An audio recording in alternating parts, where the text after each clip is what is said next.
What's going on, everybody? It's Bob's Three-Toed Warriors. We're going to talk about wide receivers. We're going to help you win your league with some wide receivers. That show is going to start right.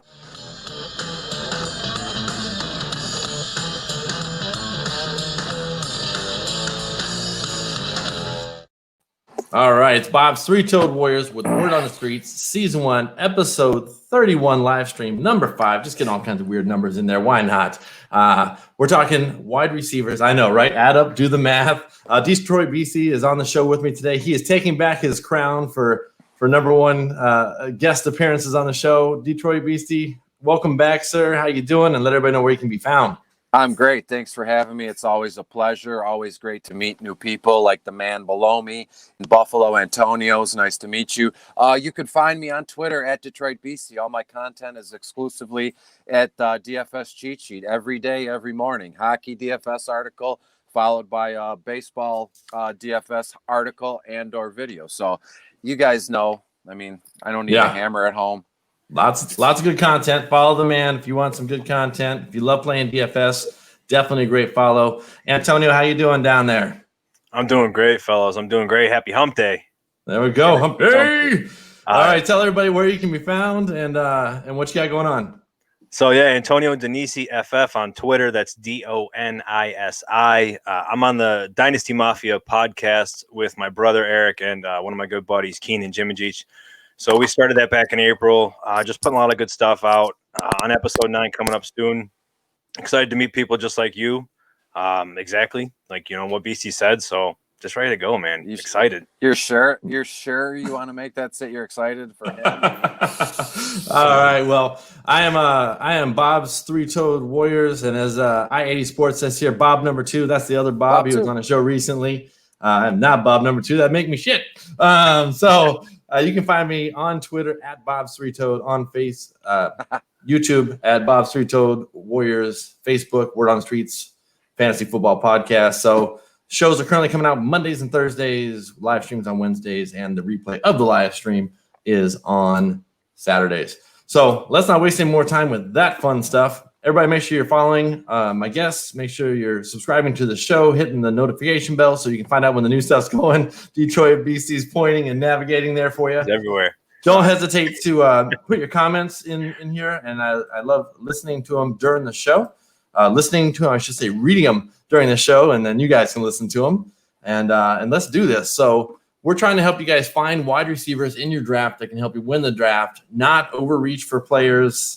And which, some of my ratings here might be an overreach and not miss your guy by taking him too late. So I did the wide receiver preview part 1, and that show comes out tomorrow, Thursday. So for those of you watching right now, you're like, wait, how are you doing show 1 before show 2, but 2 before 1's coming out first?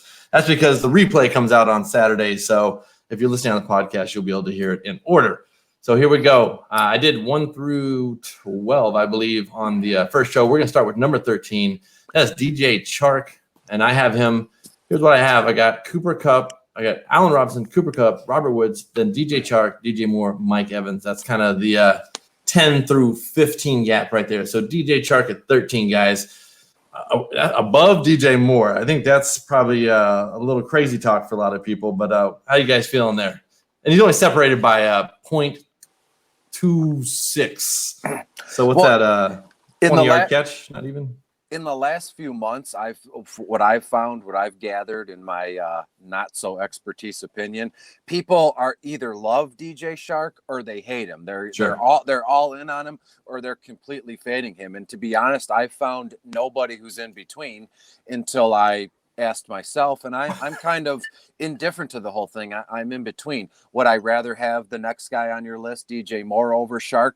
Yes, but depending on the situation I'm put in on let's say draft day or in a trade, because I don't want to spoil what we have for Moore, but I don't want to say considerably more targets, but I have a good 10, 15 more targets for more than Chark. But that normally, if anybody's played fantasy football long enough, or you guys have crunched numbers and did broadcasts like the three of us have done, targets really don't mean much. It's what you do with them. So a guy could have 150 targets, but only catch 70 of them, which would be horrible. But what does he do with those 70 catches? So what's DJ Shark going to do with his, as I have it predicted, about 70 catches? What is he going to do with, his 120 targets and his 70 catches? He's going to put up more yards. Is he going to put up more touchdowns? We don't know. We can only, guess and give our opinion. So I'm a DJ Shark guy. Let's say it. I'll put it out there right now. I'm coming out. I'm no longer indifferent on him. I'm a DJ Shark guy. How you sitting over there, Antonio? Yeah, I'm sitting pretty similar to how BC was. Like he said, there's no one way or another until, he kind of dived into it. I'll take that pretty similar approach because I didn't realize he had almost 120 targets when I was looking at it. I know that he was loved by Minshew. I know that he did, really good things, but he never really had, I guess, more the very explosive game besides, the first couple of weeks where he had over 140 yards and 160 yards. So after that, he kind of got a little quiet. And they bring in Laviska Shenault. They bring in Tyler Eifert. They bring in Jay Gruden as an offensive coordinator. I think they're going to give Minshew the rock. I think they're going to let him do his thing. Shark's going to get a little more targets. I think Shenault's going to come in and do really well in the short yardage game where Minshew likes to be.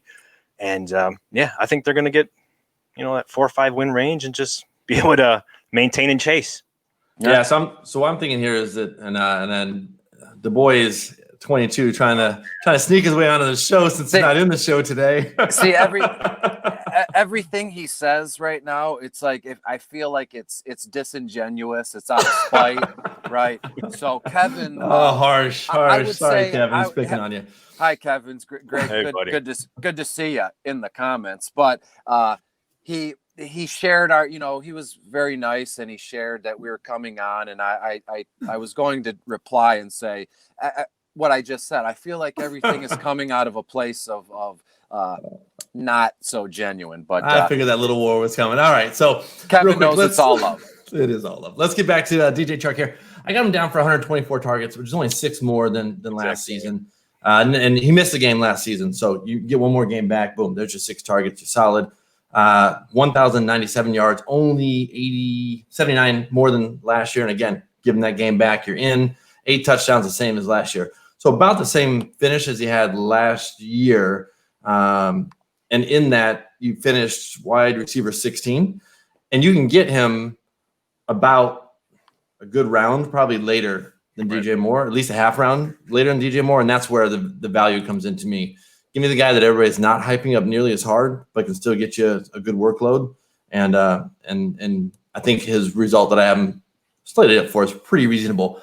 So let's talk about the guy that I think most people will say I don't have reasonable. And I know you have a hard stop coming up here shortly where you're going to have to run on us Detroit Beastie. So before we go into DJ Moore, do you have a certain player that you hated where I ranked?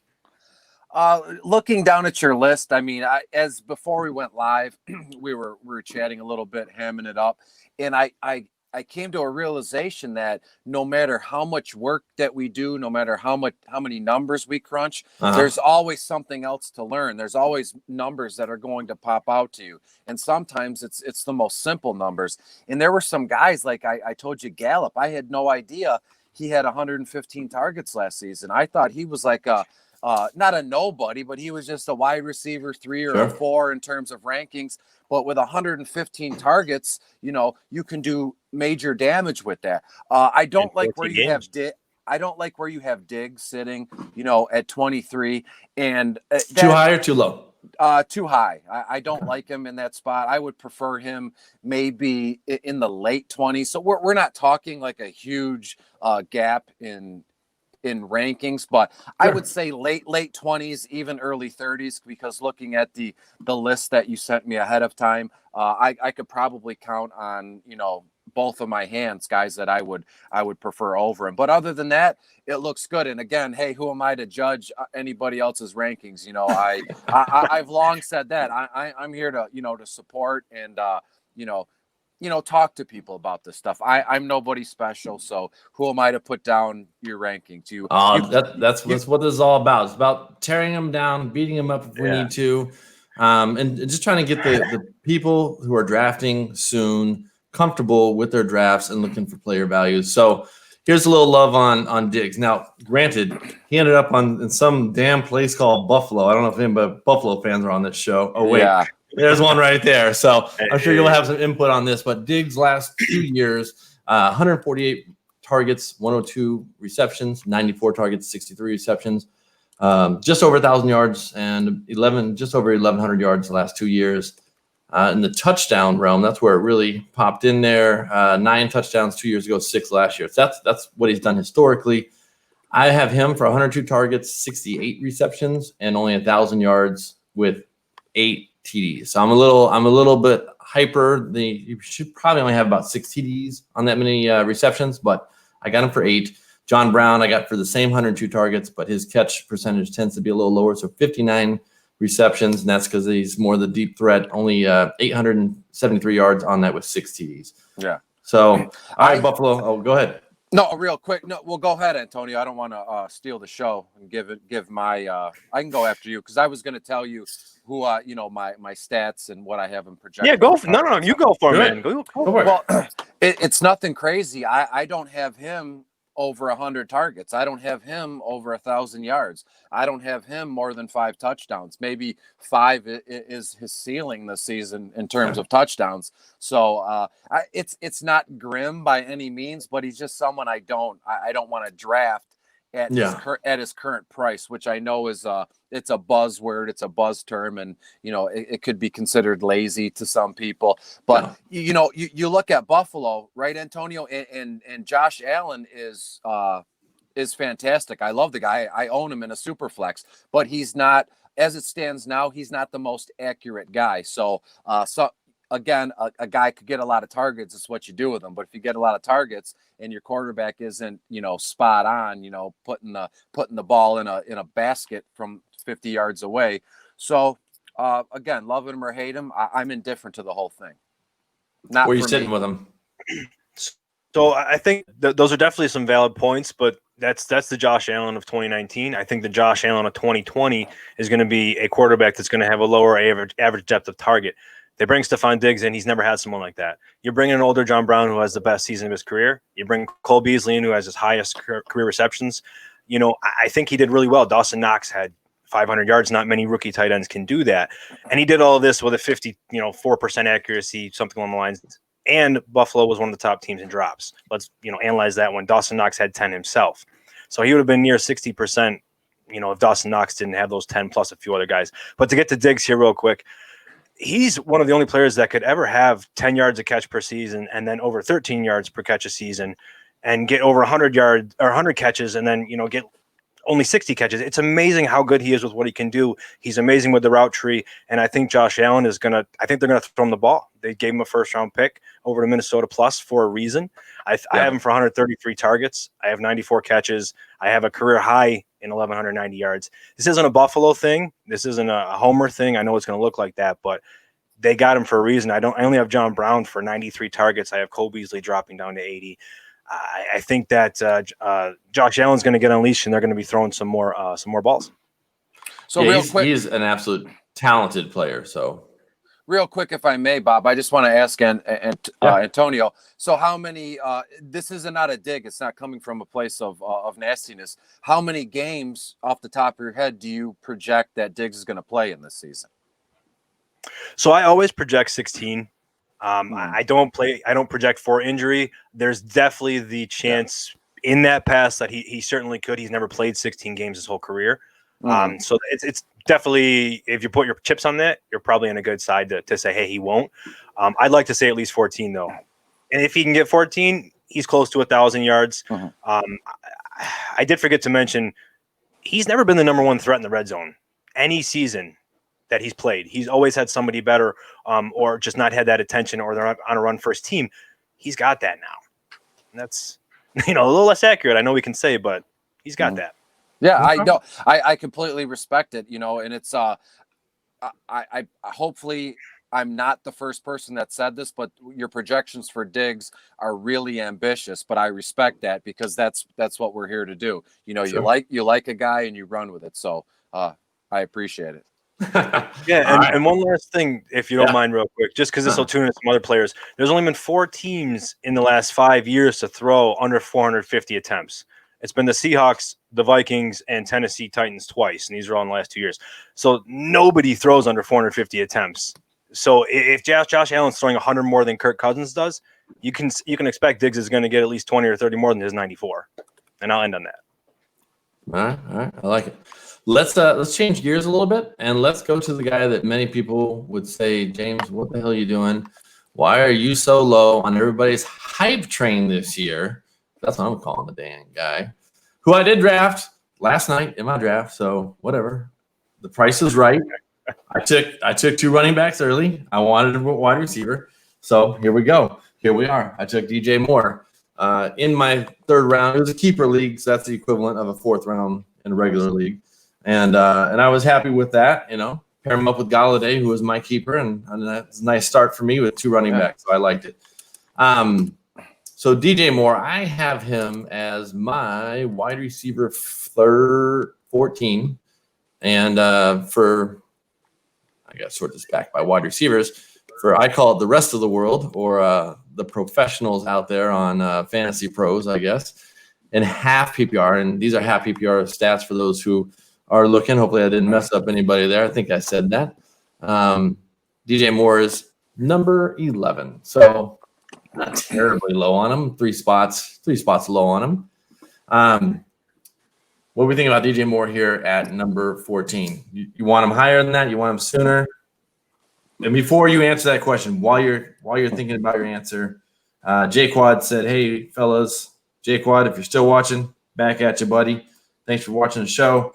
And Joshua Anderson, like me. So real quick, Josh if I Allen, may, Bob. Consistent. There we go. Real quick, if I may, Bob, I know Josh Anderson. Okay. We were chatting earlier. He was asking for some advice. I sent him a screenshot of your rankings and my list of my notes. So we were going back and forth. Okay. I said, if you're not busy tonight, tune in. We'll say hi. So Josh, thanks for tuning in. And look forward to many more conversations, because not to get sidetracked, but he's just starting out in terms of wanting to write and do rankings and projections. So a lot of our conversation was, well, hey, Chris, how do you? But he was asking some really good questions, not your basic. Well, Diggs. Well, if you think he's got, it was like some legitimate questions, because he's trying to learn and do his own rankings and projections. So I look forward to chatting with him more, and maybe in the future we can do a collab or something, Josh. So thanks for tuning in, my friend. Look at that, connections. That's the fun thing with fantasy Twitter, man. It's a great place to meet people, and that's how we're on the show right now. So absolutely. All right, so let's slide back over to DJ Moore and you guys' thoughts on DJ Moore. Go ahead, Antonio. I've kind of gone first every time. I feel like a jerk about it. So. Oh no, man! Don't worry. You got other things to go on to later. Don't worry, man. You grinding. Yeah, I'll take it though. DJ Moore for me, my wide receiver 6. So I definitely want him higher.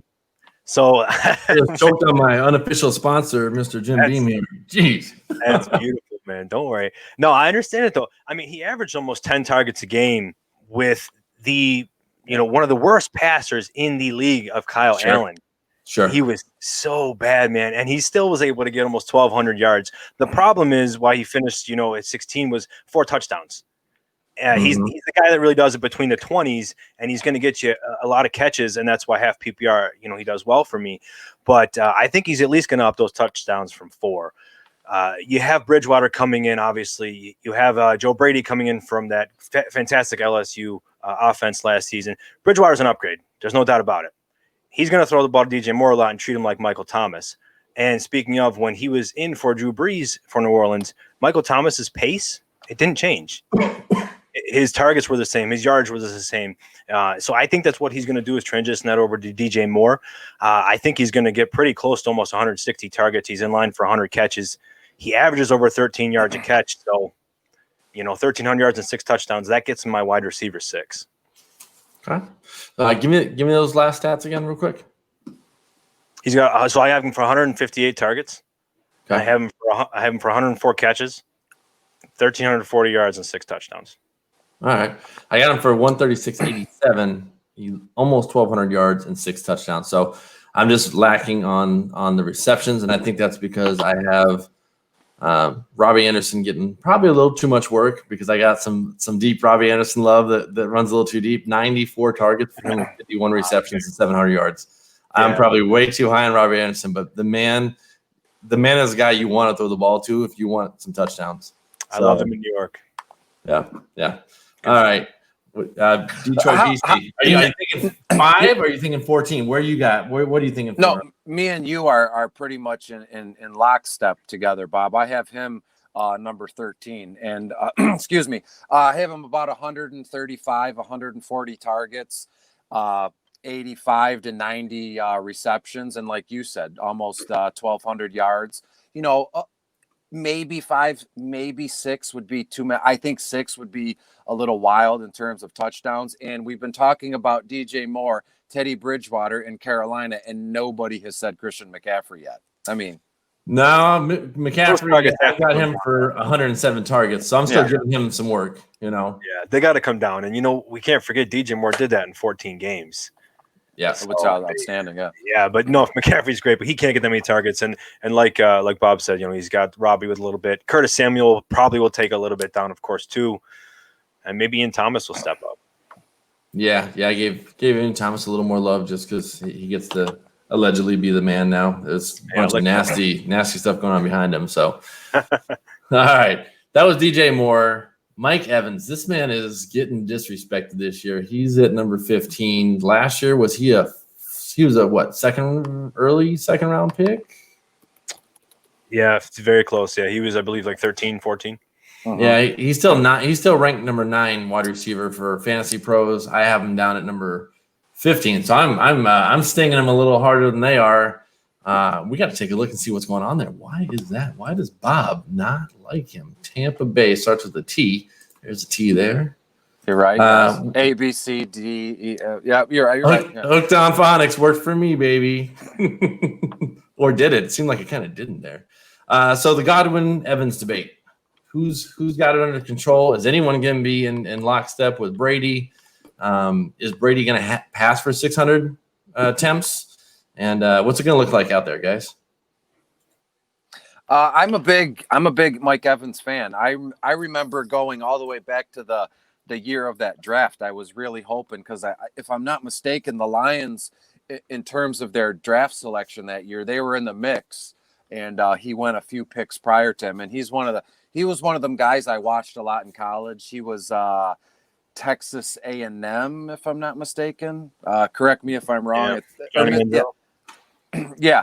And I loved him, and I still do.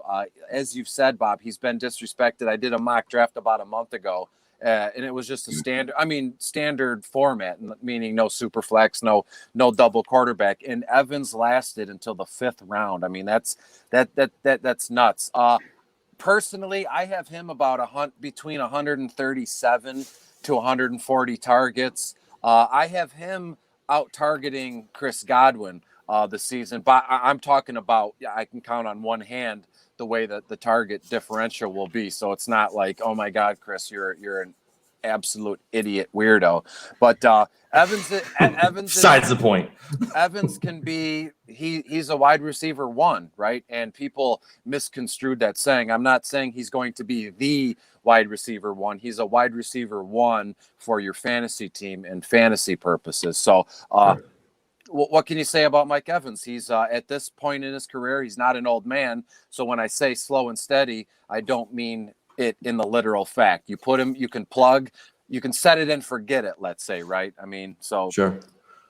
Antonio, how you feeling over there? So I got Mike Evans as my wide receiver 5. So that means I've definitely. That's where we had DJ. He's 6. He had 6. Oh, 6. Sorry. Okay. Yeah. So I got Evans 5. So when was the last time Tom Brady had a big wide receiver that can catch the ball downfield? Never. Randy Moss. Now, Randy Moss. Not almost Randy never. It Moss. was so long ago, but yeah. Exactly, right? So I'm not saying Randy Moss, but Bruce Arians loves Mike Evans. Bruce Arians has also got a knack for throwing the ball a lot. He's had Peyton Manning. He's had Andrew Luck. He's had Ben Roethlisberger. Sorry, not Andrew Luck. Ben Roethlisberger. I mean, he even when his days in Cleveland, every single quarterback that he's had has had a career high in yards per attempt or interceptions or yardage. Every single year, and touchdowns, mind you, there too. So it's somehow, some way, he sets career highs for every single quarterback to come through. Ironically enough, Jameis Winston last season set a career high in touchdowns, set a career high in interceptions. Yeah. It's just what Bruce Arians does. I think Tom Brady's going to throw the ball a lot. I'm the same with Beastie, where I only have an 8 target differential between Mike Evans and Godwin. They both didn't play 16 games last season. They were on almost the same exact pace. How many targets are you giving them out of curiosity? Which Sam, sorry? How many are you giving the two of them? I have 100. I have 141 for Mike Evans and 135 for Godwin. Okay, I'm at 123. So I'm pacing behind by quite a bit. Well, so I think that he's going to get near the 100 catch range, like he did back in 2016 when he had over 170 targets with Jameis. But the only problem is he's got a 55% career catch rate with Jameis. You jump that at least 10% with Tom Brady, the best ever. I mean, you got to talk about a guy that's never had less than 1,000 yards and only less than 8 touchdowns twice in his career. Mm-hmm. Yeah. And it's a dangerous red zone. I mean, who is he going to not pass to in the red zone? Absolutely. Like he could honestly have 25 to 30 touchdowns in the red zone alone. I mean, it's going to be insane. Yeah, he's got running backs out of the backfield. He's got 2 tight ends that are beasts. He's got wide receivers that can do it. Well, yeah, Bob, hate to cut you off. I'm going to your hard stop there. All right. Yeah, I'm going to split. Thank you for our short time together. I'll be in touch. It was a pleasure to meet you, Antonio, and good luck with the rest of this. And if Bob's okay with it, I will tweet out the list of my notes that I had for an entire broadcast. As long as Bob gives me the heads up that it's okay. And when you publish it, I will add the screenshot of my notes in with your publication there, Bob. There you go, buddy. You do that. Enjoy your next show, and you have a good night. I'll talk to you guys. Nice to meet you, man. All right. For everyone who was watching, that was Detroit Beastie on Twitter at Detroit Beastie. He's a great follow, great information. Always willing to talk his players and what his thoughts are, and it's just good conversation. Good guy. So it really is, yeah. Just you and I, buddy. Hey, dynamic duo. Here we go. All right. So we're 27 minutes in, and we are 3.5 players in. So we're on pace to really crush this bad boy. We'll go a little quicker here. Yeah, no, you know what? We will just based on 2 people versus 3. Mathematically, 2 opinions versus 3. But I love having the multitude of opinions in there too. It always brings an extra touch and extra thought. So I love it. I think I don't give any of the other wide receivers any work. I give about 100 receptions between the tight ends, and I give about 130 between the running backs. Brady is usually good for about 570 and out there in New England, and these guys are good for 630. I don't know where they're going to fall. I'm right in the middle, man. I'm 5'9". It's such a weird scenario, right? It is. It's crazy to think that with a 42-year-old, you don't know what he's going to do. Right? Exactly, man. Exactly. So that was Mr. Mike Evans. I have Terry McLaurin less than just over a quarter point less than Mike Evans, which means that maybe he should be your wide receiver number 6 since Evans was your 5. No. It's like, James, that was your ranking, not mine. So take that down a notch. Terry McLaurin falls in as wide receiver 20, right behind Lockett and just ahead of DJ Chark on Fantasy Pros. You feeling more in the 20 range, the 16 range? Where are you like in McLaurin there? So I got him right at 16. Okay. And so I like McLaurin. I loved him as a rookie, man. Okay. He was just lights on fire, and he had similar, like I said, with DJ Moore, just very poor quarterback play, and he was able to do so much with so little. Him and Juju had actually extremely identical numbers in their rookie seasons. And he was the one that kind of lifted Haskins. It wasn't that Haskins lifted him. Even though they played together in college and Haskins did really well, McLaurin took the seat in the NFL. Yeah. And, I don't know if everybody remembers, right in the beginning, he had a touchdown pass in the first 3 games. He was the first player in NFL history to catch at least 5 passes and a touchdown in their first 3 games. I did not remember that stat. Yeah, he was fantastic right from the beginning. I mean, he had over 900 yards. Not so many rookies. Only 18 rookies have done that since 2012. So that shows you how well he had to do in that production area. And again, with the Dwayne Haskins that we're hoping takes that next leap, a Washington team revamping everything, a Washington football team. So I give McLaurin 114 targets, which I think is pretty respectable. 71 receptions, 1,100 and change in the receiving yards, and 8 touchdowns. I think he's going to pick up where he left off last season, improve a little on that. I'm just not expecting a big blow-up year just because I don't feel good about that Washington football team that should have named their team the Washington Warriors and not had to change their damn logo. But that's just my opinion there. Yeah, like I'll take him. So, well, let me ask you this. So who would be – I know we've been going through them, but with what he did last season, and like I said, you only got to hope for improvement around everybody. They did bring in some linemen. You have to – I mean, you got him for how many yards? How many yards did you say? 1126 on 71 receptions, 114 targets. Okay, so that's not too far. Yeah, that's not too far off from me. I got 82 catches for 1,280 yards, but I got him for 9 touchdowns. So I mean, he does it from long, he does it from short. I just think he's just so talented. He's talented, exactly. Yeah, he's very talented. That's why that's the only thing that worries me, though. It's what's his quarterback going to be like? But if they are top 3 next year, I mean, there's only more hope. Bring in. I agree. Let's go to. Damn it. I was about to pull up T.Y. Hilton, and while I was doing that, you said the quarterback thing, and I was about to make a joke about quarterback play, and I was about to pull up the LA Chargers, thinking about Phillip Rivers being on the Chargers instead of the Colts. Indianapolis Colts. That starts with an I. There we go. There's Indy. I have Mr. T.Y. Hilton at 195.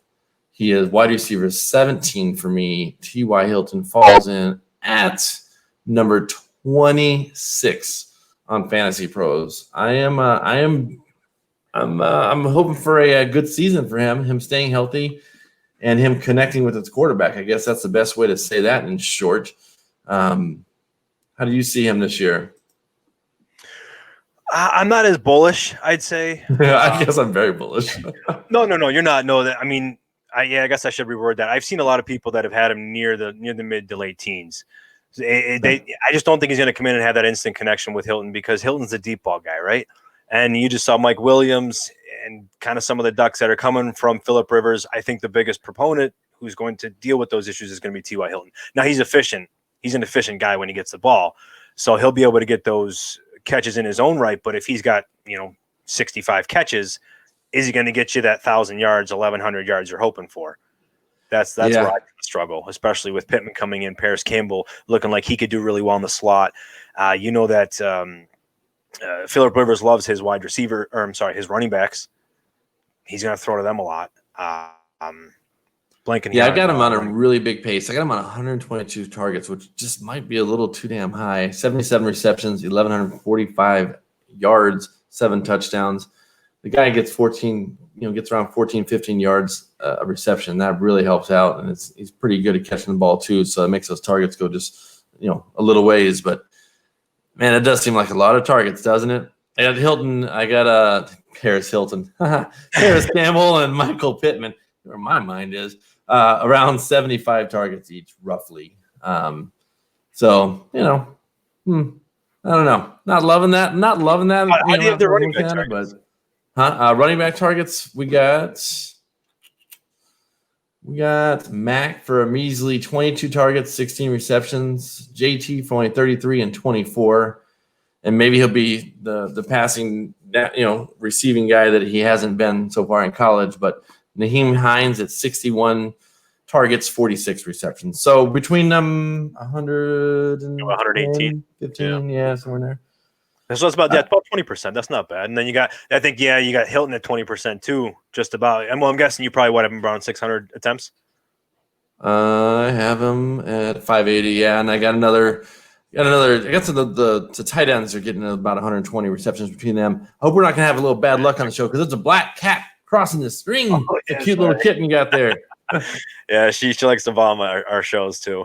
That's awesome. All right. I'm not too crazy on the T.Y. Hilton train, but I know a lot of people are thinking he's right around this range. So it's more me than you. That's all good. It's all good. Lots of people like to discuss this. Let's talk about these next 2 guys together. Odell Beckham and AJ Green, wide receiver number 18 and 19. Will they stay healthy? Will they play all their games? Will they be? You can't even talk about them together because there's so many other variables on these two teams. So those listening, those watching on the YouTubes, feel free to put your comments in here. We'll talk about them on the show. You got questions, we'll answer them on the show too. That's what the live stream episode is all about. So Odell Beckham, is his quarterback having the rebound? AJ Green, is his quarterback going to come out as a rookie and make things happen? Both, I guess you can't talk about them together really. Both wide receiver cores have lots of people who can take targets from you. With Landry, and not necessarily that third wide receiver out there, kind of, sort of, but more Kareem Hunt's very capable. They got 2 tight ends that are capable of catching out there. And then Odell Beckham has, AJ Green has many wide receivers that can compete. CJ Uzomah is not going to do much at tight end, but Joe Mixon's and Bernard aren't too bad in the backfield. So how you feeling about these two guys? So I definitely think that AJ Green is going to come back, kind of different than what T.Y. Hilton did. AJ Green is going to come back, and I do think he's going to be himself. I think we can all agree he sat out last season more because he just didn't want to play him. If they were a playoff contender, we probably think AJ Green would have been in there. And now you slot in Joe Burrow. I really don't think he's a worse player than Andy Dalton at all. I would consider that an upgrade. I know a lot of people are. So we have to assume that AJ Green's going to come in. He's going to be the wide receiver 1. And I think that he's going to be the kind of guy that's going to go back and get 130 targets. I think he's going to be a 90-catch potential guy with 1,200 yards and potential for double-digit touchdowns. Okay. Now, I can see it. I can completely see the realm where that is completely possible, and that's the cool thing about it. I can also see the realm where I think he was the guy who earlier this week was already getting his hammy or something worked on or something like that. I think earlier this week, I feel like it was AJ Green, but my mind might be slightly wrong in there. So that's always a little scary. It's like, damn it, he's just coming back off and he's already getting a little treatment, but I could be wrong as well. Yeah, I'll have to double check on that as well. But you're not wrong. You may be wrong. Like the next couple weeks are going to be scary for every single player. I mean, we had a couple of scares today. Miles Sanders, something made my heart cry. Devontae Adams, yeah, Miles. Oh my goodness, I thought it was a joke when I was told. And so I think the offense is so good with Joe Mixon. He's a really good player to me. I think Tyler Boyd has taken his leap as a really good wide receiver too. T. Higgins is going to be a red zone threat. I think it's just almost going to be tough for AJ Green not to see a lot of one-on-one. And for once, exactly. It's been a long time. I mean, we still remember the days of Mohamed Sanu being one of his better wide receivers, and we see where Sanu is now. I think that I think people are a little too low on him, and I understand it though. Skepticism, his age, the new quarterback, new scheme. Zach Taylor really, really loves to run the ball. He loves Joe Mixon, but he's got a quarterback now, so we can see what he wants to do some more. They threw the ball a lot with what they had to deal with, yeah, that's kind of where I'm at with AJ Green. I would love to talk. How you feel about? Do you go with Cincinnati? I drafted Tyler Boyd last night over AJ Green. I let him sit there. Oh, wow. I just didn't draft AJ Green. That's the problem. True. It wasn't that I wanted him more. I wasn't feeling it, and I let him slide on by. And I got a Eddie A out there says, yes, sir, hammy issues already for AJ Green. So we got the fact checkers working for us. Thank you, Eddie A. Appreciate it, buddy. Love that. Yeah, it's definitely, it's obviously plausible to like we said, be afraid of the age and be afraid of him coming in, but to grab, if you obviously Tyler Boyd may be the value. What is he like? 3 or 4 rounds behind, I believe. Season. So it certainly could be a value, but if you were to put them both together, I think you'd have to say AJ Green's going to get more opportunity. So listen to this right here. Fantasy Pros has AJ Green at 29 and ranked 29, and Tyler Boyd ranked 30. Jeez, you had yourself there. I have a 20 target difference, so, and I do have Green with some more yardage, higher yards per catch and yards per target. So it's one of those backfield or wide receiver courts. It's just tricky to figure out. It is. So many outcomes that can change. There are, and like I said, I don't predict injury. I will always predict 16 games. I mean, as much as we know a player may never play 16, I still gonna like Will Fuller. I'm going to project him for 16 games. Now my rankings, that's where I won't just go straight on projection. I will certainly keep him a little lower. Hey, I want another guy over him. But I think that's how a lot of us tend to draft, right? We come up with our rankings and we're like, oh man, this guy's right. I have him, with 10 points more, but I really want him more than the other guy. Go get your guy. It's a point of fantasy. Get your guy. Mm-hmm. Speaking of my guy, Odell Beckham. Sorry, you asked me about him. I'll be quick with Odell. You kind of hit the points on that. Jarvis Landry's not going to be there in the beginning of the season. I think we can see that happening. Yeah. We got a new tight end in Austin Hooper coming in. Baker Mayfield loves his tight ends. He's thrown 33% of his tight ends in his career. 2 tight ends.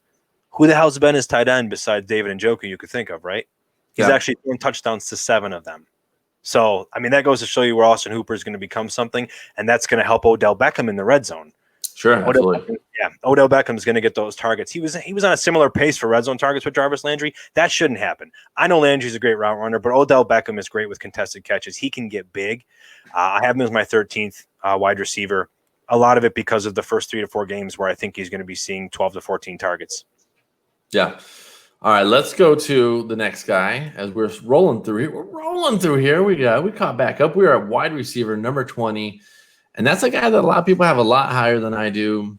I am a little afraid to buy back in. I'm a little afraid to buy back into the quarterback, but man, I love the opportunity. You can't project injury, but I don't know. All right, so wide receiver 20, Juju Smith-Schuster. He's at 186.9. He's less than a point ahead of Tyler Lockett, which I'm more comfortable drafting Lockett than Juju. But we're going to talk about Juju right now. Not necessarily at the same draft position, just on my team as a personal thing. So I can totally see the world where Juju is Juju of old, Ben is Ben of old, James Conner is James Conner of old, and this team is just rocking and rolling, putting up points, chucking the ball everywhere, throwing it to the running back. And I can see the world where that elbow that supposedly I heard this week he was short throwing or something like that. His it wasn't his normal, not wind up or whatever you want to call it, throwing progression, where you could look like his elbow was affected, or maybe it was a little sore, or maybe it's just affected by the surgery. I don't know. Yeah, it looked a little different. Yeah, it looked different. I could totally see that messing with him, and maybe him hopefully not getting injured and going down sooner. So I have Juju for 122 reception. Targets, 81 receptions, 1,047 yards, 7 touchdowns. I got Deontay with 104 targets, 66 receptions. My boy James Washington at 85 targets, 47 receptions, and Claypool's even getting there with 60 targets, 37 receptions. So I just got it so spread out there, and I think that's part of what's holding me back on Juju. You kick Washington out of the way, drop him down to 20, spread out his targets between the other 3 guys, and he jumps up several ranks. So who do you have? How many targets, I guess, would you have for Ben again? 610. Okay, so that would leave you with about 250 targets. You kind of disperse to everybody else? Yeah. I got 100. I think it was about 360 when you said those 4 numbers there. So yeah. I got Juju as my wide receiver 10. Uh-huh. I'm on that world that you said where everything gets back to normal. Okay. I'm believing in the fact that Ben Roethlisberger had rested enough time. I believe that he waited and listened to the doctors enough time till he could start throwing again. And I think he's going to be had been throwing enough. I mean, he wasn't going to play in the preseason games. I think we can, if he wasn't going to be playing. So I don't think that any of this happening right now is anything different for Ben Roethlisberger. Juju Smith coming in, being 20, Juju Smith-Schuster coming in, still being 23, still doing what he did last season. I mean, he had 552 yards. He still had over 13 yards a catch with, Duck Hodges and Mason Rudolph. Again, some of the worst tandems in the league. There's been a common theme here where, the guys dealing with bad tandem quarterbacks, I like them coming in because they've all upgraded. Yeah. Obviously, if Big Ben gets injured again, this goes downhill completely. He's bad. He's down more closer to the 20, way beyond. I mean, he finished 66 last year, so we're definitely not hoping for that. But even if Big Ben comes back and only throws 550 or 525, which would be a very career low in almost 10 years for him, I still think Juju can see 130 or 140 of those. I have him, like I said, I have him for 161. He's my 4th most targeted receiver. 108. I have him for 108 catches, 1,340 yards, and 7 touchdowns like you have. Okay, so you're I'm a little higher on the touchdown side. You're probably a little lower than his pace would be on that many targets, but Ebron will help. And Ben Roethlisberger's coming back. The only familiar face is Juju. He didn't play with Deontay. James Washington, he got to play with very little. And then Claypool's coming in. So that's why I think he's going to go what he loves. He had 166 targets with A.J. Brown or Antonio Brown in 2018. So I don't see a reason why he couldn't do 160-ish again. Okay. I can dig it. He's one of those players you can see. There's some players you just see, okay, yeah, that's where you should be. Just shut up and sit there. And some guys, it's like the spectrum is just so varying. It seems like you like him a lot. It's just the quarterback is connected. It's what if side if Big Ben gets injured, which I know a lot of people.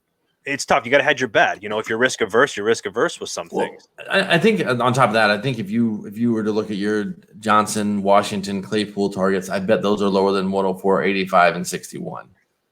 So I bet that alone pushes him. But that's my guess. I'm a big Deontay Johnson guy. I'm expecting him and Juju to be more of the hyper targeted guys. Okay. So actually, I got Deontay for 120. Okay. But then I have Washington for 91. I think you had 85.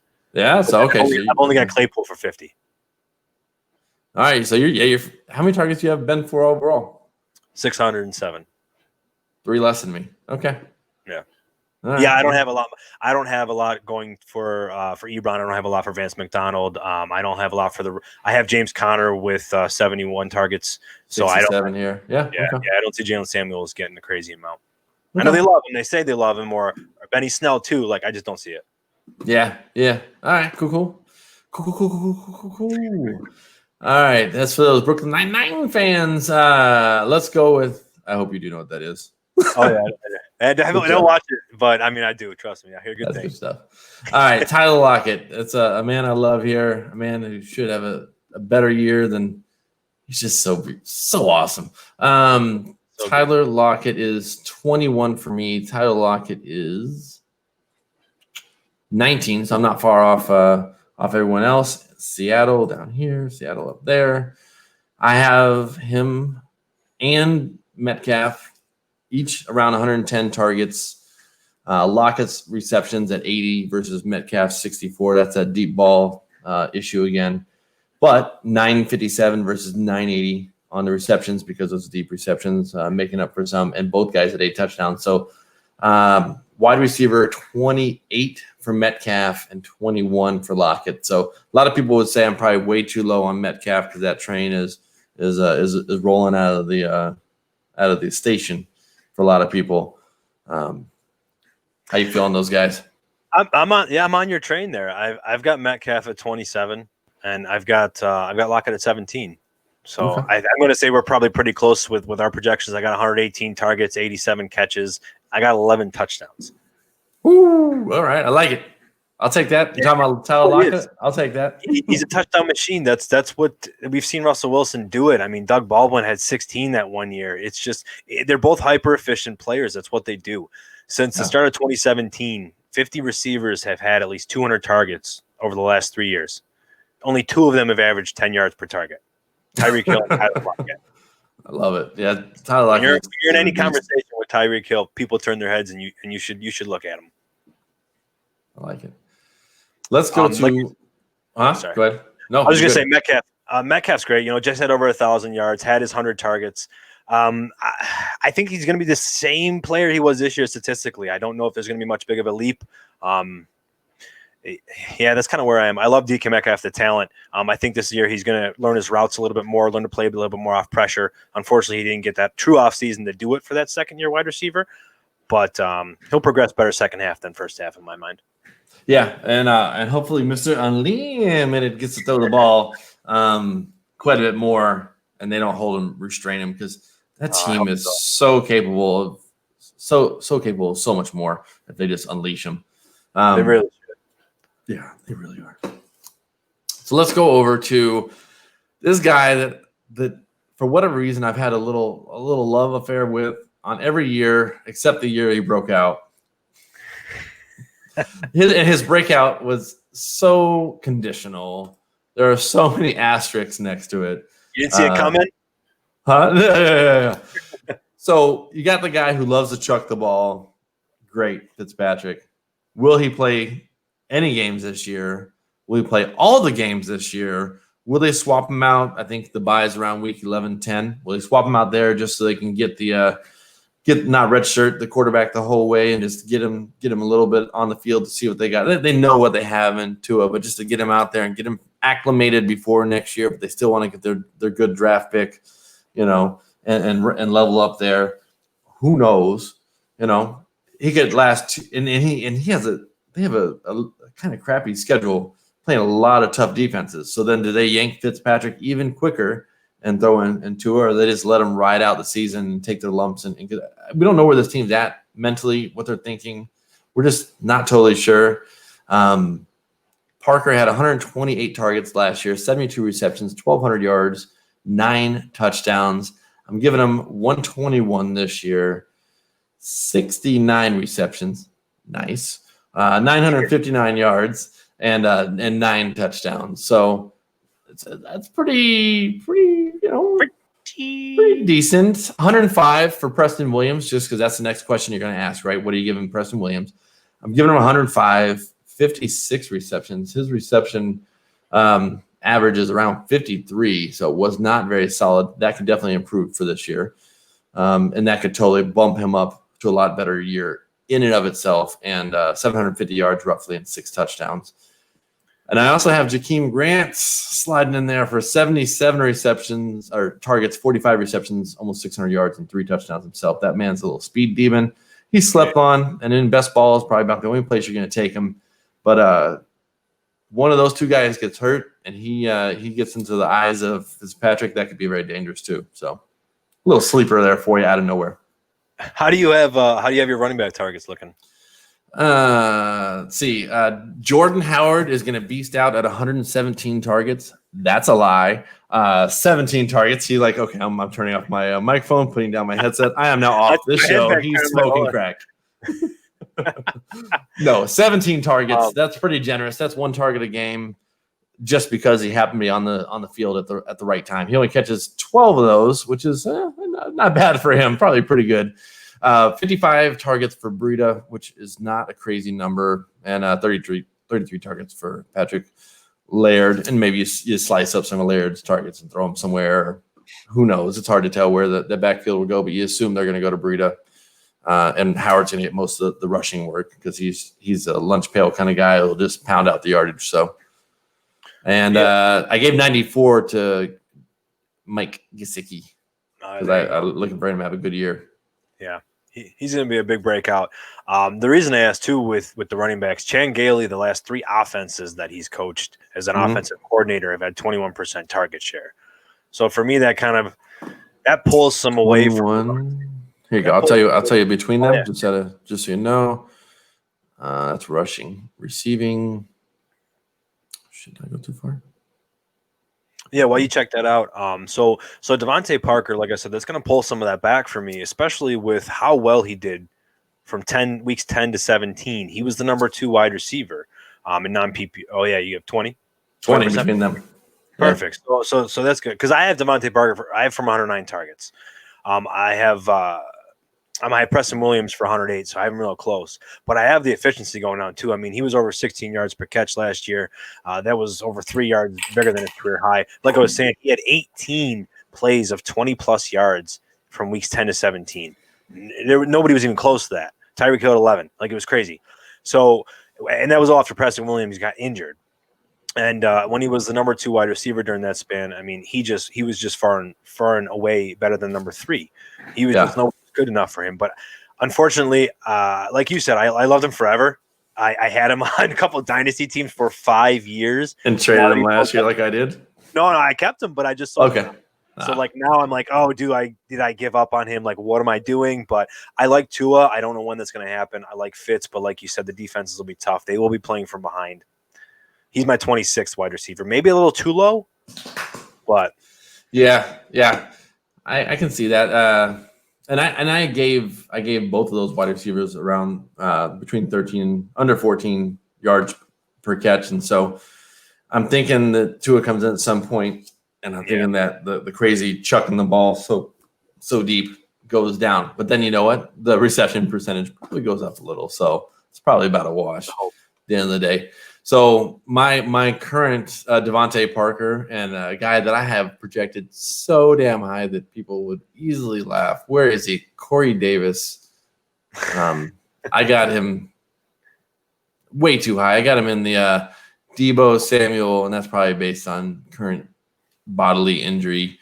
I've only got him a few spots behind Boyd. I got him right behind John Brown, Emmanuel Sanders, right ahead of Emmanuel Sanders, Justin Jefferson, and Anthony Miller. So I'm looking for him to step up this year. It's about 20 picks away from where we're going to be, but we're close to wrapping this bad boy up. But I want to throw another little sleeper in there.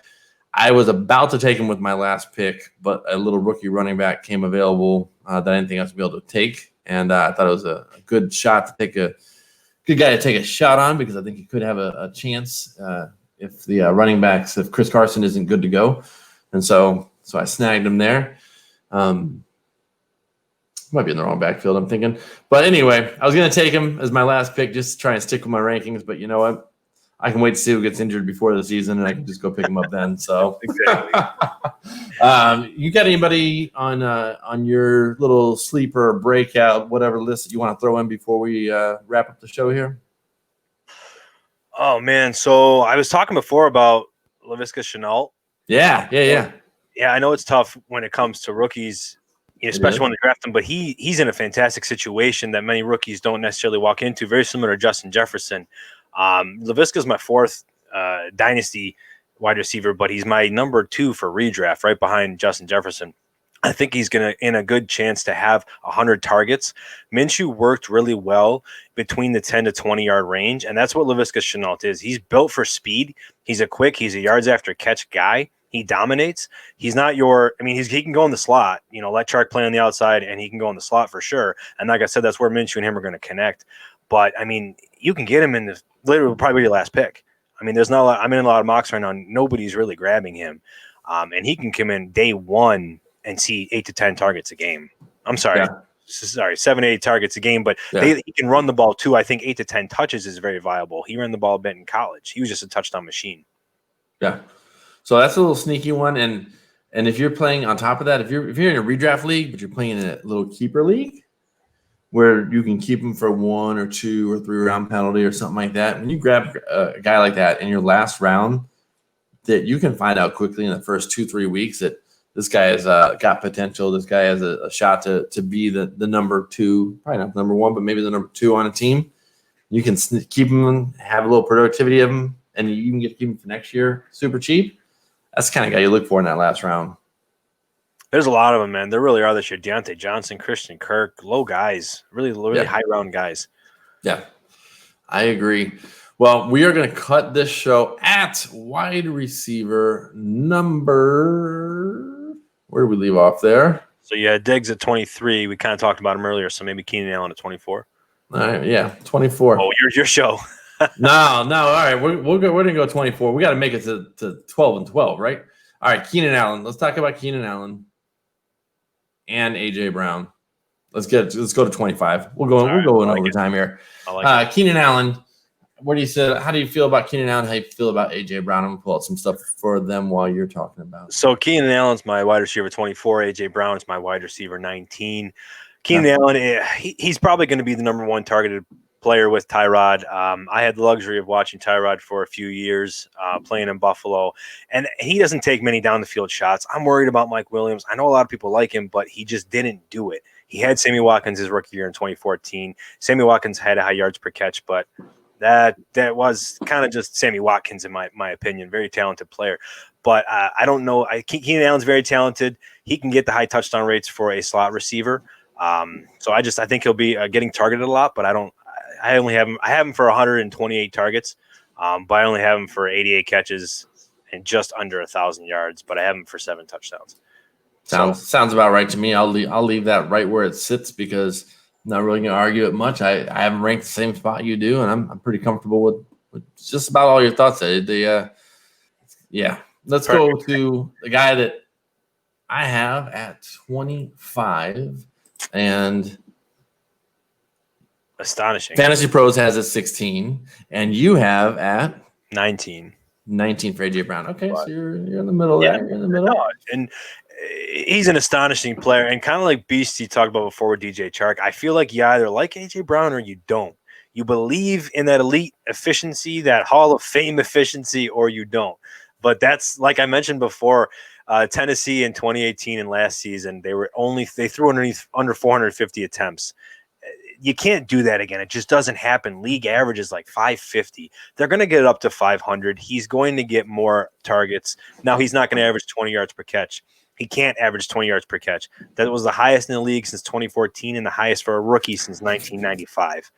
So let's be real on that one. But, 4 out of 6 games in that last stretch, he had at least 114 yards and a touchdown. So we know he can be explosive. But I'm more so hedging myself with what I have more targets for him. I have 115 targets. But I think, like I said, they're going to throw the ball more. So I gave him just about 23% target share. Okay. So, but I only have him for 14.5 yards per target. So I brought that down a lot. So I had him for 75 catches. So he's at 1,250 yards, but I gave him 7 touchdowns. Okay. So I don't know, man. I gave the team 450 receptions. That's more than they had attempts. That's more than they had last year. That's more than they had the year before. And the 2 years before that, they only had 496 and 504. Yeah. So they are just intentionally a low passing attempt team. That's their goal in life, and they're living it. 504, 496, 437, and 448. Granted, that 437 was with Mariota really being kind of tore up. So you give him a few more. He's still, I think, 450 is not a crazy number. If I give him some more targets, it would definitely come up. I'm giving him 90 targets with 56 receptions, just over 1,000 receiving yards and 8 touchdowns. And then I'm giving Corey Davis 99 targets, 61 receptions, 841 receiving yards because his yards are not nearly per reception, not nearly as high, and 6 touchdowns. So it's a comeback year. Wide receiver 43. I got ranked for Corey Davis. I think those extra targets go towards Corey Davis because A.J. Brown gets more of the double team. I think that's where a lot of those targets slide because he is a talented wide receiver that can actually step up with that work being pushed towards A.J. Brown. And I think their defense is not quite, that amazing. And they're probably going to be needing to throw the ball more, needing to chuck the ball more. So I could see them having more receptions than I even have them for. But I think that really gets split between them. I just can't see A.J. Brown getting that 120 workload. Jonnu for 81. Derrick Henry for 18. 18, that seems low. And Darrington Evans for 36. I just don't have much going to the running backs either. Another 10 to the other backs, 5 each. So yeah, and I had him with 508 attempts. So I think you said 450. So if you add him most, that's 60 attempts, and that means you give 28 more to A.J. Brown. I'm doing it right now. I just changed it to 508. Everything will auto-generate after that, and that bumps me to refresh, boy. What the hell are you doing? Ooh. And he started playing full snaps in week 10. So that I think that Tannehill coming over later and establishing that connection with him is why he'll be more targeted than Corey Davis. We're hoping for that hashtag fifth year breakout with Corey Davis. Not holding our breath though, right? No, not at all. No, it's one of those things, call your shot, see what happens. So 508. Yeah, and he didn't get targeted a lot in the playoffs, A.J. Brown. So we know that, that's kind of alarming to see when he does as well as he does during the playoff or during the regular season, and then they get to the playoffs and it's like, well, where's A.J. Brown? Why isn't he getting the ball? But, they wanted to ground and pound and they wanted to run everybody over. They want to continue that, but that's why I think they upped the ball over 500 attempts because they can't do what they did last season with Tannehill for those 10 games. You can't do that over 16. No, not usually. Not usually. All my sock. Yeah. So here we go. We bump him from 508 to 550 receptions. That gives A.J. Brown 110. Corey Davis 121. 1,300 yards for A.J. Brown because of that. Pretty high yards per catch. I got him at 10.28 for Corey Davis, 8 and 6 touchdowns. Those will probably come up a little. That's wide receiver 11 and wide receiver 28. Oh, so those extra 42 targets, not even receptions. Yeah, the extra 28, yeah. Yeah, makes a pretty big difference. But I'm not doing Well, that. So I'm we were putting it talking about back. before the show, though. You're like we talked about Calvin Ridley being 30, and if he was to get 2 touchdowns more than your projection, he wind up being wide receiver 14 or 15. Oh yeah, So- we never even got to Calvin Ridley, did we? That's okay. Damn. All right.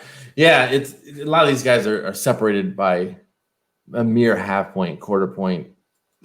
And I think that goes to show everybody the uncertainty, like BC was talking about, how tough it is, because you want to project the best for these players. Of course you do. You can see a world for every single player of how well they can do. Where's that ceiling? But you have to step back into reality and say, well, how's that floor going to be? Because that is going to be there too. That opportunity where things maybe not are going to go as well as you hope for. Absolutely. Yeah. Absolutely. All right. Well, that's a wrap it up for this show. But before we go, Antonio, and I did not even mess with your last name. Tell everybody who you are, where you can be found, and when your show airs, all those good kind of things, and the details they need to know. Absolutely, man. So it's Antonio Donisi, FF DONISI. You can find me at the Dynasty Mafia _FF. I'm on the Dynasty Mafia podcast. We have we come out on a weekly basis. We are about to concrete a day. It's looking like it's probably going to be Wednesday once the season starts. But we have a website coming out, the Dynasty Mafia Podcast.network. So more to come with that. Make sure to follow my brothers at Eric D _FF, and then Keenan is Keenan _716. So we got a good crowd over there. I really appreciate coming on here. And yeah, if you guys want to feel free to listen, I'd appreciate it. And Bob's a great guy. This has been a great show, man. That was a good time. It's always a good time. Love having guests on. You're fantastic. Love your hard work you put into your projections. You can always tell when somebody's just flying by the seat of their pants, so they actually did some work. Man, did some work. So yeah, it's a good thing. And for people that are afraid to do it, don't be, man. Just go into Excel, start playing around with things. It's so much fun. It gets to be almost addicting. You find yourself every single day. Oh, what did I hear there? What did I hear there? I got to change what I'm doing. Tweak it. Oh yeah, it's right now. We're hitting that point, man. Every 10 minutes I'm on there. I can't wait to the end season. Damn weeklies. Oh, it's gonna be fun. Vindication and a lot of tears. Yeah, exactly. So I am at Bob's Three Toed Warriors on Twitter. On YouTube, it is Bob's Three Toed Warriors at just Bob's Three Toed Warriors. And I was about to give you my email address, Bob's Three Toed Warriors at Gmail. If you want to send me an email. Got my own email. It's kind of cool, kind of a big deal. And Word on the Streets on the Facebook page. So shows are Mondays and Thursdays right now. Live streams are Wednesdays right now with the replay on Saturdays. But that's enough for this show. We appreciate everybody listening. And this Bob's Three Toed Warriors and Antonio reminding you that soon enough you'll be able to hit the waiver wire, set your lineups, dominate your opponents. But until then, we'll see you.